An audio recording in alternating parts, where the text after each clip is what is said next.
Overwatch just buffed every single tank in the game. This Wait, let's see.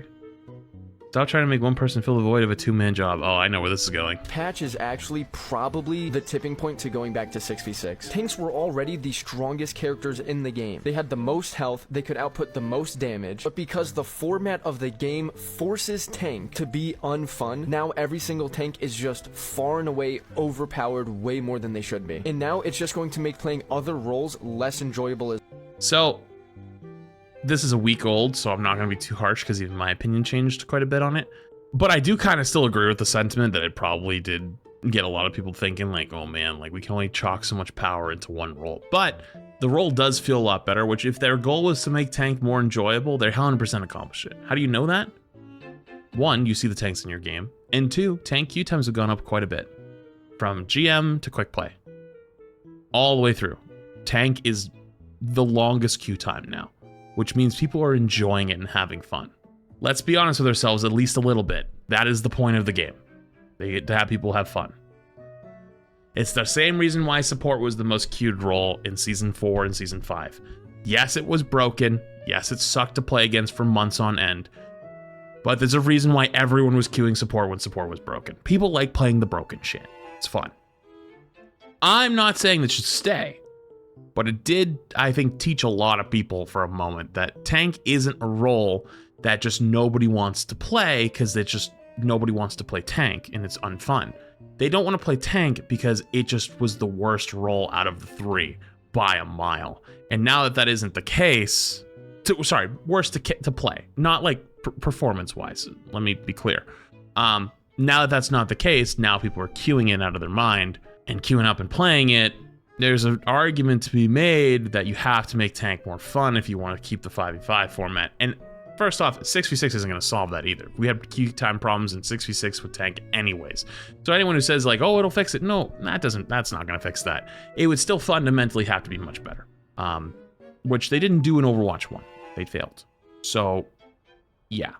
As well. And tank probably won't be any more fun to play either. Let's just think about what they actually just did. What they're doing is balancing tanks around the fact, or more around the assumption, that they are going to just be permanently shot by everybody on the enemy team. So they're making it so that tanks can survive exactly that, while simultaneously they are discouraging you from just permanently shooting the enemy tank, because number one, they're not going to die, and number two, you don't get as much ult charge. So what that means is they're trying to encourage you to go a different route when winning the fight. Try to take a duel with one of the DPS, try to pick one of the healers. But let's go back to what I said before. You literally cannot kill them with everybody on your team shooting them. So it does not Yeah, you have to keep your kaiju monster alive versus their kaiju monster. matter if you try to prioritize the supports first. It doesn't matter. It's like trying to bring down a prime Mike Tyson. Even if eventually you do bring him down, he's taking at least 3 with him. It genuinely is just a absolutely flawed game design. It's an absolutely flawed approach to balancing the role. The characters in the game that literally output the But in 5v5, that's kind of the right answer. most damage. They don't like that. This is probably the best tank has felt since the beginning of the game. I'm not saying it solves any of the problems though. It still has all the same problems and those still suck. But enjoyment wise, it's the highest. If even everybody on your team is looking at them, they still don't die. And apparently that's okay. Listen, I get it's not fun. This isn't gonna make it any better. This doesn't make the game better. Genuinely, I'm not gonna be too harsh. 6v6 in like 6 months or something. My opinion changed too, so I'm not gonna be too harsh. We're just gonna move on from it. I wonder if the opinion actually stays the same.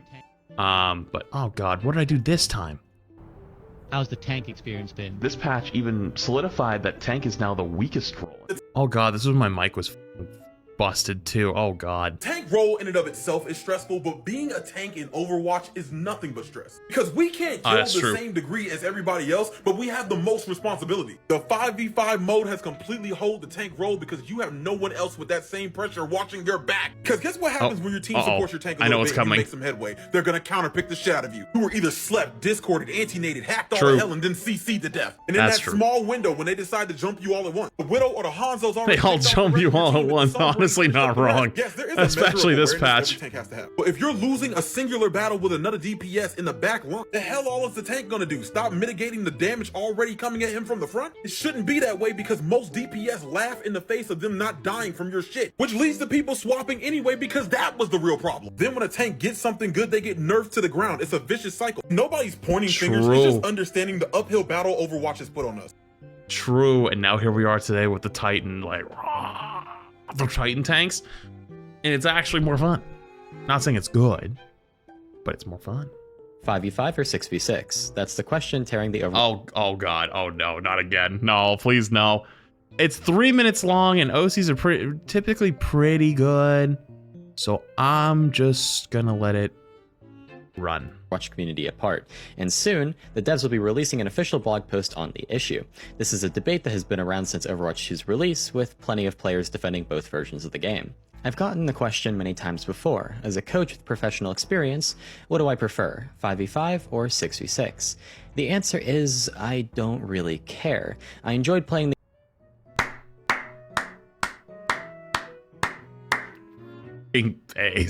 game during 6v6, and I enjoyed playing the game during 5v5. I was talking, I don't want to say who, but I was talking with some other creators in the last couple of weeks and months, and dude, nobody even cares anymore at this point. Like, dude, man, like it's so draining. So draining. It's like, dude, we go back, we go back. If we don't go back, we don't go back. The only major format change I will really defend adamantly is the implementation of role queue. Without role queue, it is essentially impossible to balance the game. Okay, you're cooking. Overwatch without role queue is infinitely worse than... Yes. Some people say bring back open queue. Those people are nuts. 5v5 or 6v6. Most advocating for the removal of role queue are casual players anyways who have never experienced the nightmare of goats. Trust me, never again. What I will say about the issue of 5v5 versus 6v6 is that both versions of the game play differently and have different drawbacks. I'll talk about the differences in an objective way without considering if they are good or bad, and you can make your own judgment. In 6v6, CC was rampant and you needed to watch your moves carefully. Not even considering CC, tanks would explode much faster, and chaotic ult fights were even more chaotic. With 12 players on the board and tank passive not in play, building your ult was also significantly easier. True. Okay. All of those are true.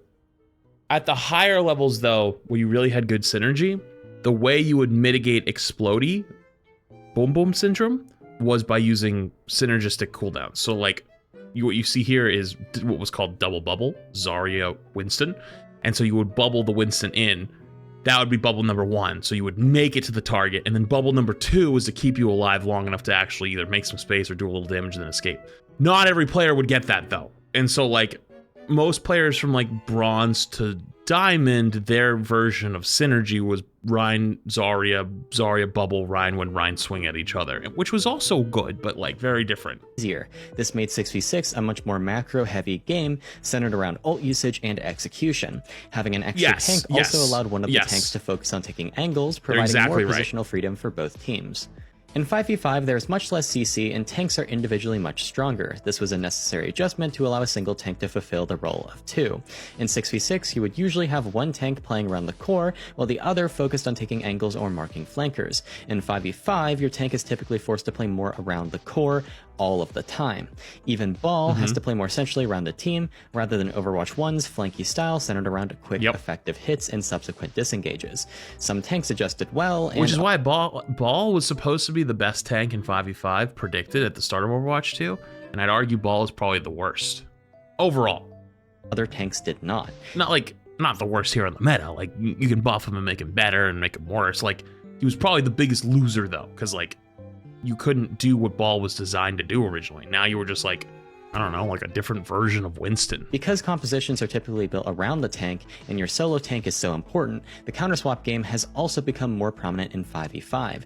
This is not something you can fix with balancing or any sort of patch, this is just the fundamental way that 5v5 Overwatch functions. In 5v5, neutral fights are also much more important, and the game is a bit more mechanics focused, and fights tend to be faster paced and there's less ultimates in the mix. I feel like this debate boils down to how you feel about an individual's impact on the game, and whether you prefer a more well-rounded team-based game that is more macro-oriented, 6v6, or if you prefer a more individual-oriented game that focuses more on individual performance and neutral fights, 5v5. I'm going to ask you the question. Give me a 1 if you like... Don't even think about the idea of 5v5, 6v6. Get rid of that. Do you like the idea of the game being determined more for 1, being mechanical and individual, or 2, being more team-based and macro? If you are a very mechanically skilled player, you would think you would actually argue 1. If you were not a mechanical skilled player, you would argue, I think, 2. But also, if you're a player that doesn't like to rely on your team constantly, you would also vote 1. Do like to rely on your team? Well, we say 2. But if you get frustrated with team play, you would vote 1. Very interesting. I personally enjoyed both versions of Overwatch, and my observation is that 5v5 has been a little bit more difficult to balance than 6v6. If 2 heroes perform the same role, such as Winston and D.Va, what is usually the case is that one of them is better than the other in a 5v5 format. For most Overwatch... The audience you're asking matters a lot too. More casual free-to-play audiences may not have the response. Much more dedicated players on Twitch. I agree with you. I 100% agree with you. I didn't say it, but in my mind, I actually thought there was way more 2s than I expected. I thought there was way more. I thought there would be more 1s. Overwatch 2, Winston has been the clear and obvious choice between Winston and D.Va, and this leaves D.Va in the dust. Look at Reinhardt, Ramattra, and Orisa as well. They essentially all do the same thing and act as brawl tanks. Usually one of them is the clear and obvious choice at any point in time. These issues are still present in 6v6, but to a lesser degree. A rotating tank meta might just be an unfortunate cost of the 5v5 format. Tank is genuinely just a difficult role to balance in 5v5. In conclusion, both formats have shown potential, but it's difficult to tell which is objectively better, and we can only work off of subjective views. I'll likely be making a full-length YouTube video on the topic after the blog post is released, so make sure to check that out. And we'll also have to have some follow-up videos here as well to talk a bit more about this heated debate. I like that so many people are following the stance of waiting till after the blog post before going hard on 5v5 or 6v6, because I think way too many people have gone giga hard on it since that's been announced, which I'm totally fine with, like, talking about it beforehand. But like after Aaron came out and was like, hey, this is a big problem in the community, people want to know what our thoughts are, we're going to talk about it, and then everyone exploded talking about 5v5 6v6. Like, what's the point? Why are you guys all talking about it now? Let's wait till we'll see what they say, because if they come out and say some dumb shit, oh my god, we can tear that apart. But if they come out with something that's very analytical and it makes a lot of sense, and it's like, oh shit, like we know what the talking points are and we know what their POV is, and hell, we might even have a POV that might be different and be like, hey, why don't you guys think about this? And they could go, oh shit, we haven't thought about that. You know, like, that's how you be productive. And like, I'll give you an example of my own stuff. Like, a lot of times when I'm making content or putting stuff out, I have an idea on what I want to do, but sometimes I have a bad time orientating it. And so sometimes I ask like my team of people, like, hey guys, like I want to do this, or I'm thinking this, where do we go from here? And then a lot of times like Retro or Crap or Random or someone else will come in and they'll give their idea, and I go, oh shit, that's actually really good. And it builds off of the idea that I had, right? So I probably will do the same. I'll probably do like a big breakdown and talk about why I like both, and don't really care about both at the same time. Always really good videos, always really good TikToks. Last one for today. If you enjoy this content, if you enjoy these videos, if you enjoy these, they're completely supplied by you. So if you see cool TikToks, or you like good stuff that you come across, submit them in my Discord and my mods will go through it. Make sure there's no DMCA music or anything that'll get me banned in one tap for a week. So yeah, completely funded by you guys or supplied by you guys. So if you want this content more, you gotta submit more. Anyways, last one. If we go back to 6v6, a lot of things gotta change. First off, tanks across the board would need health nerfs and cooldown nerfs. Oh yeah, I mean, we need a lot of anything. There's already too much healing, there's already too much damage, there's already too much tank stuff. Like, I think we need those stuff now. I think we need it now. I think there's too much healing and too much damage already. No more 4-second defense matrix. It'd probably have to be less than 2. Zarya.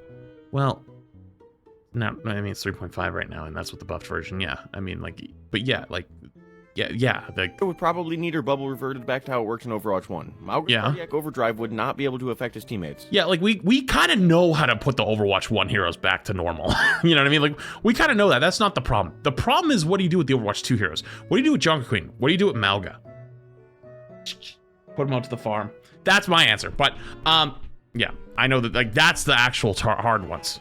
Because imagine giving a second tank the ability to self-heal with you. Hog's abilities need to be cancelable again, and Ramatra's block needs to do half the reduction it does now. But there's some tanks I think could actually... Wait, Ramatra's block? But there's some tanks I think could actually work super well in the 6v6 as they currently are, aside from the universal simple stat changes every tank would need. Junker Queen and Doomfist would both be amazing as off tanks, and in my opinion they feel healthier in 6v6 customs than they do in 5v5. Yeah, that's crazy talk. I'm not gonna lie. That is legitimate crazy talk. That sounds. I'm not trying to be mean, but that sounds like bias. Yeah, no. By a long shot. It's not just tanks that would need changes, though. Abilities like Honest Grenade have been infinitely easier to land with only one tank on the field. And in my opinion, Honest Grenade would need a buff like a cooldown reduction if another tank was added. Not to mention that with 2 tanks, Nade is not nearly as oppressive as it is with only 1 tank, where it can basically... That's not true. It has nothing to do with that. It has the fact that when you have 2 tanks, you have more mitigation tools. So like 1 tank is typically more frontline, 1 tank is more supportive. And so like the whole Winston D.Va thing, that's a good way to looking at it. Winston D.Va is like a nice classic. The D.Va is typically looking for incoming projectiles, not damage. You don't DM damage, you DM cooldowns most of the time. Unless it's the first dive. But then again, people normally throw cooldowns at the first dive anyways, right? You don't really DM for damage. I mean, I learned that from Elon. You can go ask him yourself. That's what he told me. You DM for cooldowns. And so the reason for that was if you play Winston, right, and the Ana throws a nade at you, you have 2 options. You have hope it miss, force it to miss with a jump, or you bubble, right? But then you use your 1 cooldown. D.Va doesn't have that problem. 1, you're paying more attention to things incoming because your Winston's the one who's like looking for the engage and looking for targets. The D.Va is just following the Winston. You're just kind of like the drone following him, but like looking out for stuff. It's that second person, that second set of eyes, that second set of abilities. That's what made Nade not as powerful. Or the shields. Remove your most important player from the game off of cooldown. But if a nade hit both tanks... I want to make it very clear that tanks should not return to the game the same way they were in Overwatch 1. They need to come back with a different philosophy. Reinhardt should have a weak shield. He has a second tank to help him close ground on enemies. This is not cooking. Make tanks squishier. Give them more impactful abilities. Make them absolutely not damage. Give Sig his one-shot back. Absolutely not. Make him unkillable. Tanks should not be able to freely 1v1 DPS. I'm not saying... You are burning the whole house down. Saying they should always lose, but they also shouldn't always win. The game is at its most fun when things actually die. Yeah, I'm sorry. You kind of burned the whole house down. Yeah, you lost me by the end there, dude. You lost me by the end. Obviously, I mean, like, yeah, no duh. Anyone with a brain could tell you that you can't introduce today's current tanks into a 6v6 format. No shit. But that's kind of a wild sentiment to sit there and say, oh, you'd have to make the shield really weak, brother. You're gonna put this health probably back to like 500.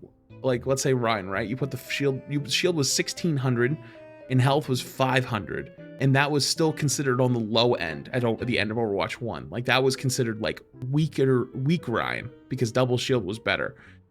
You now have, well, I mean, they buffed it again, but it was 1200 then 1400 shield, but 700 health with a bunch of that being armor. How do you take away more shield and the health and expect that the character's going to be good? Like, that's just legitimately, no offense, like fundamental misunderstanding of the role. Okay, that was my last one for the day though. So, cool.